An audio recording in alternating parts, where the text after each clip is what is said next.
Washington Commanders, semana 6.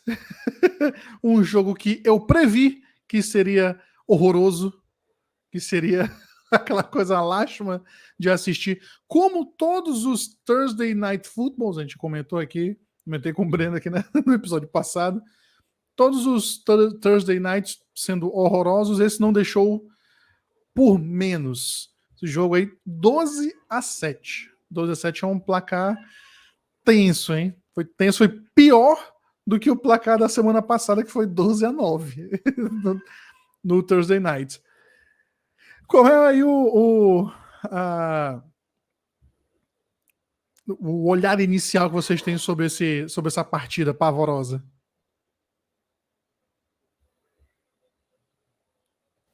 Pode começar.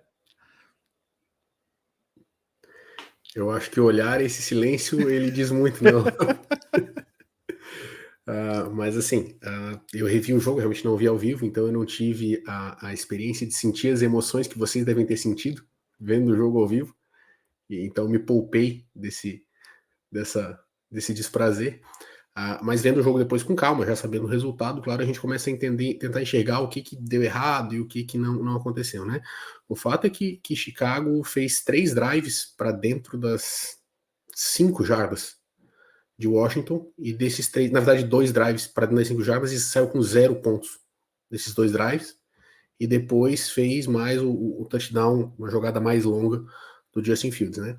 E 3 drives de ponto contra um time que, vamos comentar assim, é ruim. O ataque ainda tá muito claudicante, tá deixando a desejar. Parece que depende muito mais do improviso e do talento dos jogadores que a gente tem. E aí me desculpa, mas nesse caso o talento que a gente tem é só na posição de quarterback. E vai lá, a gente tem um wide receiver que é talentoso, mas que não é um alfa, né? Os outros, difícil de entregar alguma coisa. E defensivamente eu achei que o time foi até que bem, né? Não consegui apontar grandes motivos para dizer assim, nossa, foi o time do Washington embora. A gente sabe que o Carson Wentz vem em algumas temporadas muito mal, ele vinha em temporadas botando pontos, né? E nesse jogo o ataque deles deu uma travada, um ataque que tem Jahan Dodson, que tem Terry McLaurin, então não é um ataque tão horrível assim, que tem o guri novo lá que foi baleado, o Brian Robinson, que estreou, na verdade, contra Chicago, parece ser um menino talentoso. Então, assim, acho que a defesa com a volta do Jalen Johnson se mostrou mais forte, e isso é talvez o ponto no qual a gente tem que se agarrar agora e dizer, bom, talvez a gente não tome grandes blowouts, porque a defesa vai segurar o jogo. Mas o ataque precisa começar a desenvolver. E se num jogo em casa, contra um time que tem falhas defensivamente, que estava sem Chase Young, que, né, a gente esperava mais ponto. E acho que o grande ponto foi isso. Foram 2 drives para dentro da linha de 5 jardas. E tu sair com 0 ponto desses 2 drives é absurdo. Então, a sensação que foi muito assim, foi aquele underachievement, né? Dava para ter feito mais com o que tem. Então dava para ter ganho esse jogo que tem. E aí isso é frustrante. Bom, tem algumas respostas dessa partida que eu queria entender.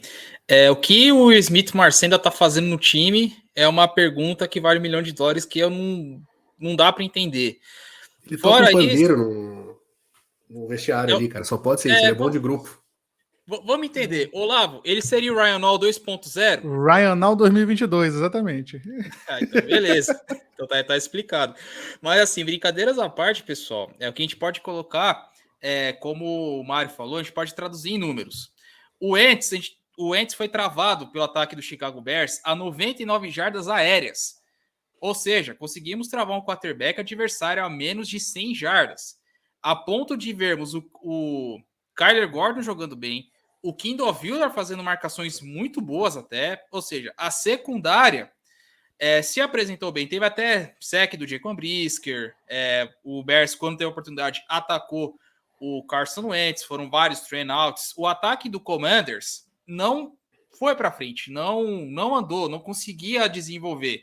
Mas foi o Bears que acabou atrapalhando um pouco ajudando, porque o principal drive do Commanders no jogo inteiro foi graças a um punch furado, ao goleiro que foi tentar fazer a defesa e sofreu um piruzaço feio pra caramba, segundo Manfred Punt, né, que os americanos costumam falar, do Vilos Jones Jr. Fora isso, se a gente for passar para o ataque do Bears, o Mário comentou e tem uma pior, Mário. O Bears foi o primeiro time a ter 3 tentativas de goal to goal, né? Ou seja, ir para a linha de gol e sair com 0 pontos. Ou seja, nenhum time conseguiu esse feito. O Bears poderia, se pelo menos fosse para o field goal nas 3 chances, ganhava o jogo. Acredite se quiser, só que acabou não dando certo. Um foi bola no capacete de interceptação, a outra bola no Khalil Herbert, né, de uma jarda que foi pedra cantada, e a última que o Bears ficou a milímetros de ganhar o jogo ainda por cima. É claro, você pode pensar, bom, teve a falta no Pérez, na terceira pro gol que a arbitragem não deu. Tá, a arbitragem vai errar em tudo quanto é jogo, mas não foi a culpa da arbitragem exclusivamente que o Bears não teve a chance de... não a chance de ganhar, sair com a vitória. Porque outro ponto que acabou pesando foi a falta de talento do Bears, né? O time tá muito deficiente, isso ficou claro quando a coisa apertou. Tá certo que o Fields teve os seus momentos, mas é muito pouco comparado ao que o Bears teve com uma produção lastimável. E isso acabou custando mais uma vitória. Pro draft ajuda, com certeza, porque facilita. Mas em termos de desenvolvimento, foi mais uma partida para esquecer.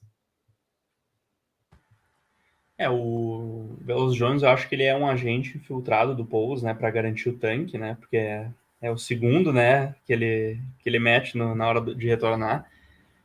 Mas o Bears o que a gente vai falar, né? A gente analisa aí toda semana.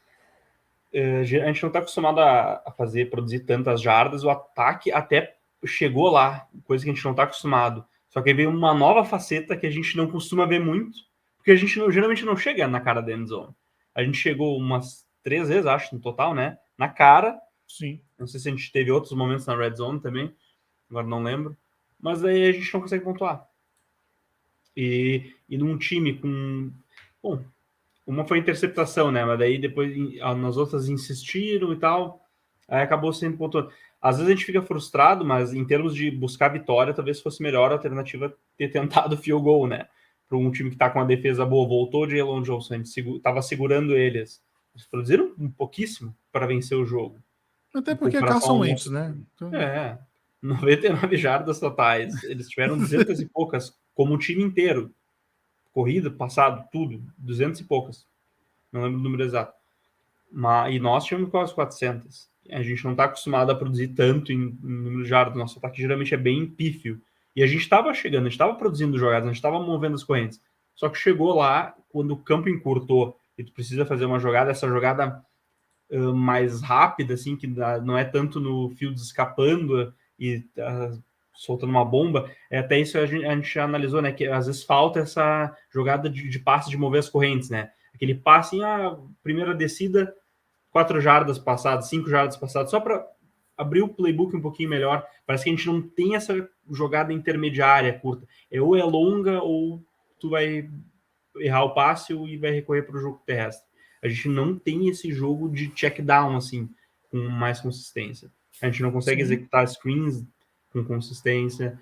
A gente falha em diversos aspectos. Só que desse jogo do Thursday Night ficou escancarado o nosso problema na frente da red zone, na frente da end zone adversária. E, cara, você não vai conseguir pontuar e fica bem difícil mesmo. Mesmo se o adversário for o Commanders.